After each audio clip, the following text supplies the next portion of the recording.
दरम्यान मुंबईमध्ये कुठे किती पाऊस पडलाय पाहूयात सविस्तरपणे ग्राफिक्सच्या माध्यमातून।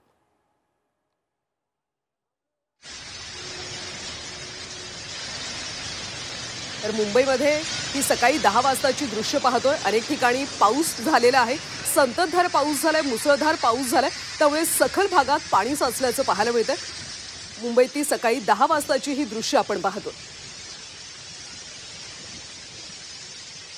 काही दिवस पावसाने विश्रांती घेतली होती, मात्र शनिवारपासून पावसाने जोरदार कमबॅक केले। काल रात्रीपासून मुंबई आणि उपनगरामध्ये मुसळधार पाऊस पाहायला मिळाला आणि या पावसामुळे अनेक ठिकाणी सखल भागात पाणी साचल्याचं पाहायला मिळालं। त्यामुळे नोकरदारांचे सुद्धा सकाळी प्रचंड हाल झाल्याचं चित्र पाहायला मिळालं।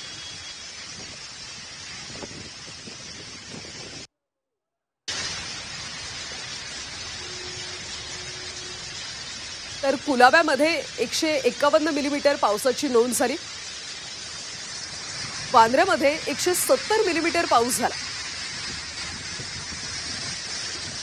वरळीमध्ये 170 मिलीमीटर पावसाची नोंद झाली। दादरमध्ये 160 मिलीमीटर पाऊस झाला। कुलाब्यामध्ये 151 मिलीमीटर पाऊस। तर ए विभाग कार्यालयात 137 मिलीमीटर पावसाची नोंद झाली।